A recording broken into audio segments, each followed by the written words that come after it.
पहिल्या भागामध्ये स्वामींना राघव शास्त्री भेटला होता. मोठा शास्त्रज्ञ होता तो, आणि विज्ञान आणि अध्यात्माची एक लढाई झाली मोठी.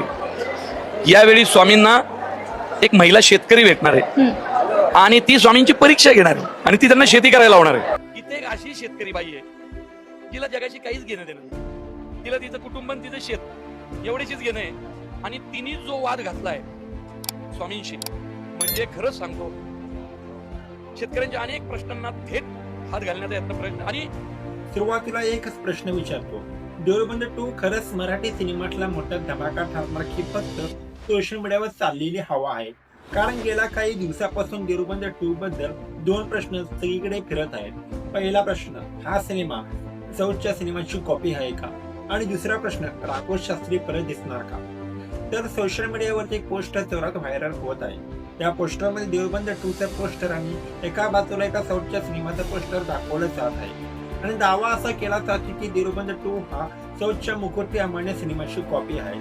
पण इथे एक मोठा ट्विस्ट उभा राहतो, कारण लोकांनी जे पोस्टर व्हायरल केलंय ना, ते पोस्टर त्या सिनेमाचं अधिकृत पोस्टर नाही आहे. गुगलवर शोधलं तरी ते पोस्टर तुम्हाला सापडणार नाही. त्या पोस्टरशिवायही त्या सिनेमात तुम्हाला दिसणार नाही.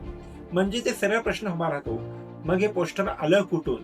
आणि इथेच अनेक लोक म्हणतात की हे पोस्टर AI ने डिझाईन केलेला असावं, कारण की डायरेक्टर प्रवीण तरडे यांनी आधीच सांगितलं आहे की देऊळबंद 2 हा सिनेमा शेतकरी आणि स्वामी समर्थ यांच्या कथेशी जोडला गेलेला आहे. म्हणूनच या सिनेमाची स्टोरी पूर्णपणे डिफरंट असणार आहे. कैलास वाणींनी देऊळबंदचे 11 भाग डिक्लेअर केलेले आहेत ऑलरेडी. 11 भाग. ओके, या सिनेमाच्या शेवटपर्यंत सिनेमा पाहिल्यावर तुम्हाला कळेलच पुढचा भाग.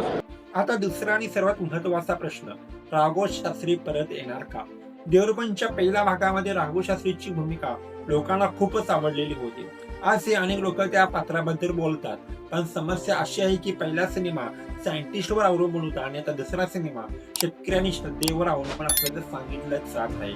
म्हणजेच की राघव शास्त्रीची एंट्री होणं खूपच अवघड वाटतं. आणखी गोष्ट लोकांच्या लक्षात आली आहे, या सिनेमाच्या रॅपअप फोटोमध्ये एका व्यक्तीचा चेहरा मुद्दाम लपवला गेलेला आहे. आता तो व्यक्ती कोण आहे? मोठा कलाकार, व्हिलन की राघव शास्त्रीची सरप्राईज एंट्री? कारण की जर हा साधा कलाकार असता तर ह्याचा चेहरा लपवायची गरज नव्हती. म्हणून आता देऊळबंद 2 बद्दल लोकांना खूपच उत्सुकता वाटून लागलेली आहे.